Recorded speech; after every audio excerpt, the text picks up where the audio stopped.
Bonjour les amis. Ce n'est pas un hasard si j'ai choisi comme séquence vidéo une vidéo avec des animaux.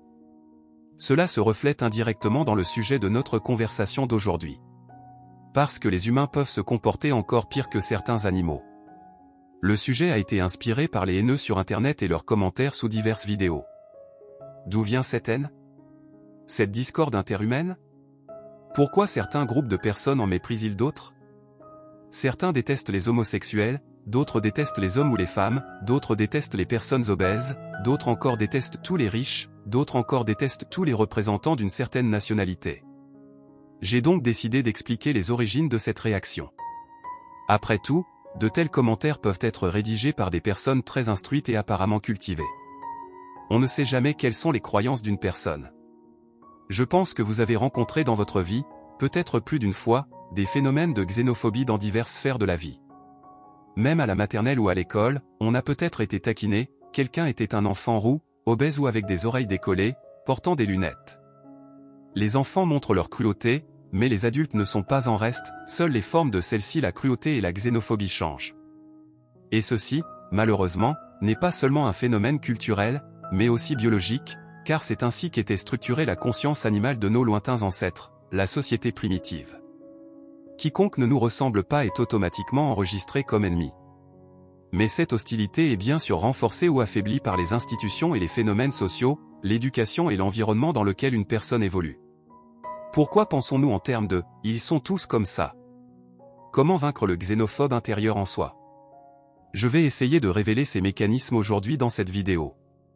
Ainsi, le terme xénophobie est généralement utilisé pour désigner la peur et l'hostilité envers les « autres », personnes qui ne sont pas comme nous. Pourquoi le mode de vie, les valeurs et les attitudes des autres sont-ils parfois si incompréhensibles ou tout simplement inconnus de nous? Pourquoi les critères selon lesquels les gens trouvent des différences peuvent-ils être complètement différents? Cela pourrait être, par exemple, pas seulement la haine fondée sur la nationalité, la couleur de la peau, la religion, ces types de xénophobie sont aujourd'hui condamnés et reconnus comme criminels dans toute société civilisée. Par exemple, tout le monde sait que le nazisme ou le fascisme sont le mal absolu. La discorde raciale est inacceptable, c'est la chose la plus basse et la plus inacceptable dans toute société moderne. Mais cela n'a pas toujours été le cas, la société mûrit progressivement. Pour une raison quelconque, une discorde d'un ordre légèrement différent échappe à notre attention et, parfois, est considérée comme quelque chose d'ordinaire et de normal.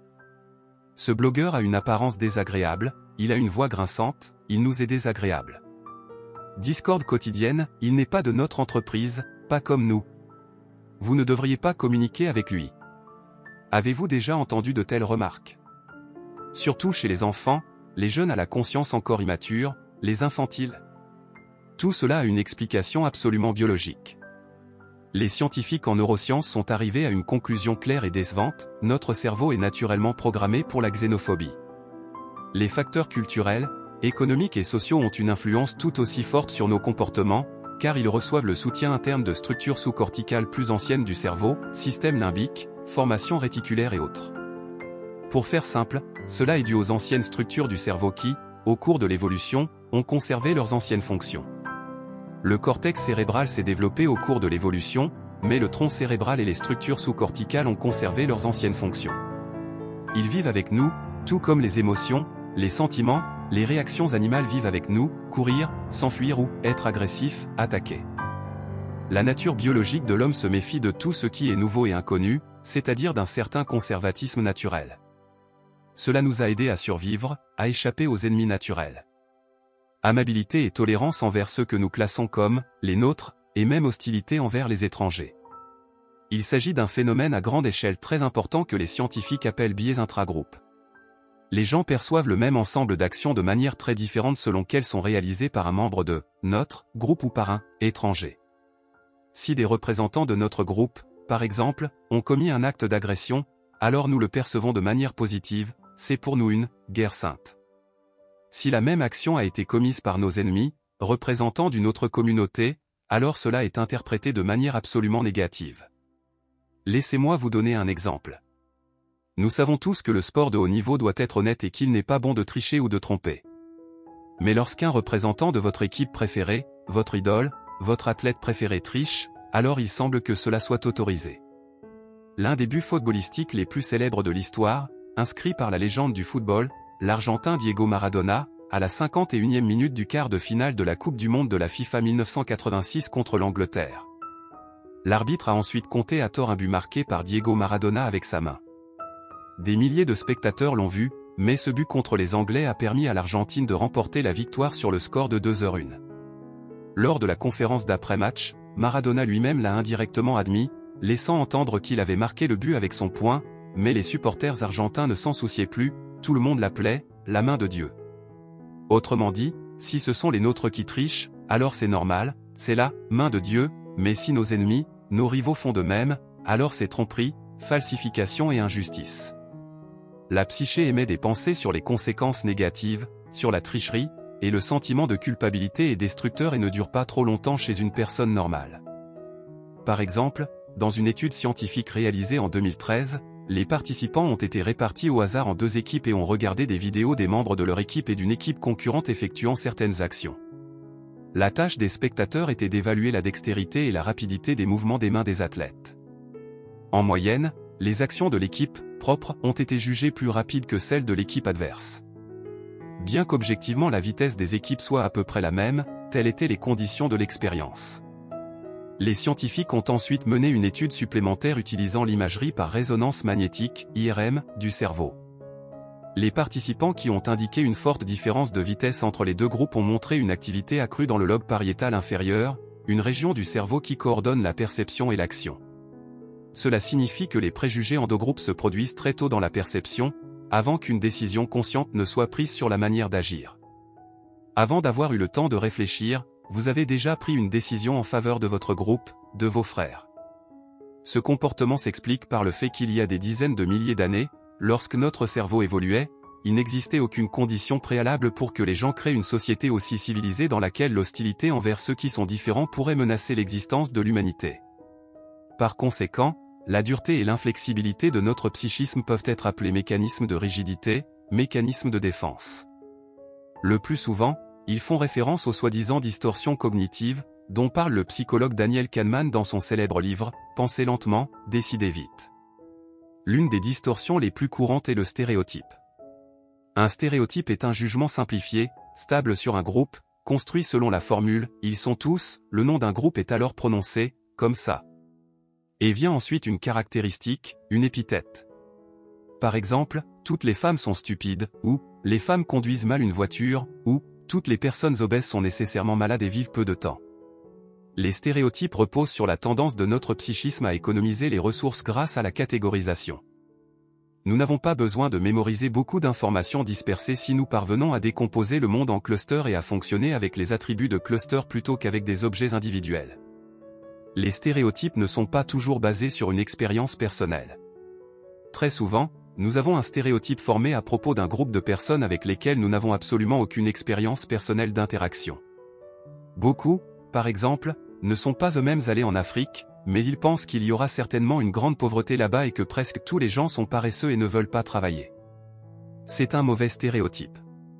Les stéréotypes eux-mêmes remplacent notre expérience, absorbée par le champ d'information externe, par les jugements d'autres personnes en qui nous avons confiance ou par des représentants de notre culture. Les stéréotypes eux-mêmes ne portent ni une charge négative ni une charge positive. Il s'agit simplement d'une propriété de notre information particulière et de notre métabolisme mental.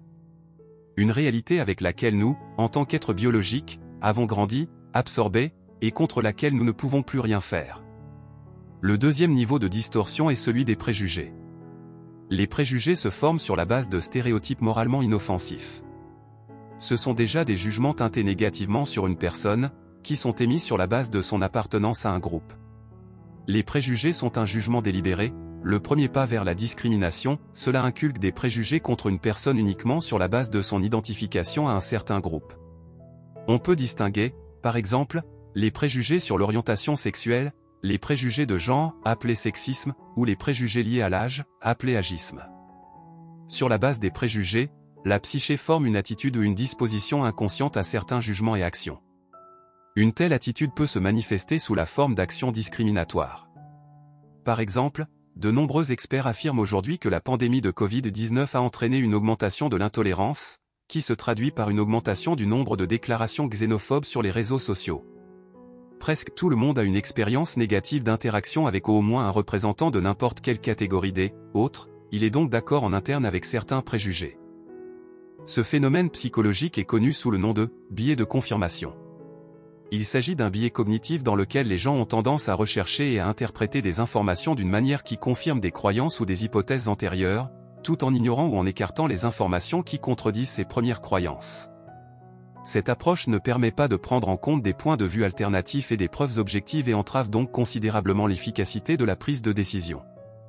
Bien sûr, ce n'est pas seulement notre cerveau imparfait qui est responsable de la xénophobie, pas seulement notre nature biologique, qui profite objectivement du fonctionnement avec les stéréotypes, économisant ainsi l'énergie vitale. La réflexion et la recherche de la vérité sont des comportements énergétiquement très défavorables à l'humain. Tout comme la connaissance scientifique, tout le monde ne s'efforce pas de devenir scientifique. La vision scientifique du monde nécessite beaucoup plus de ressources de la part d'une personne, de travail et d'énergie que, par exemple, une vision religieuse du monde. C'est pourquoi seul un petit groupe de personnes particulièrement curieuses et remarquables deviennent généralement des scientifiques. Ce sont les institutions culturelles et sociales qui amènent les caractéristiques naturelles fondamentales du cerveau au stade d'installation avec lesquelles, contrairement à la biologie du système nerveux, nous pouvons interagir sur un pied d'égalité. Les distorsions cognitives sont motivées par un complexe de facteurs sociaux externes, instabilité, stress personnel et situations émotionnelles. Chaque société et ses composantes s'efforcent de préserver leur culture d'origine. Le sentiment subjectif qu'il existe une sorte de menace pour la préservation des traditions et des valeurs augmente lors des périodes de turbulence et de crise, économique, politique ou sociale.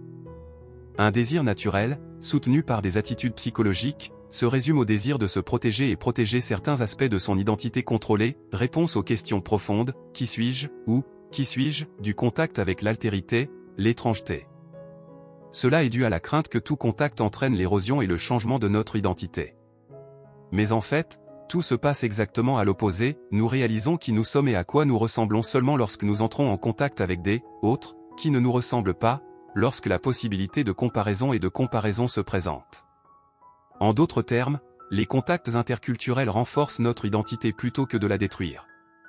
En période de déstabilisation, la mémoire historique apparaît souvent comme un moyen de protéger et de renforcer l'instabilité.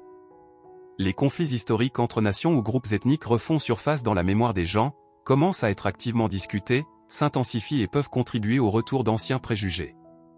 L'illusion de sécurité que procure l'attitude du « ils sont différents, mais je suis normal » ne passe pas sans laisser de traces.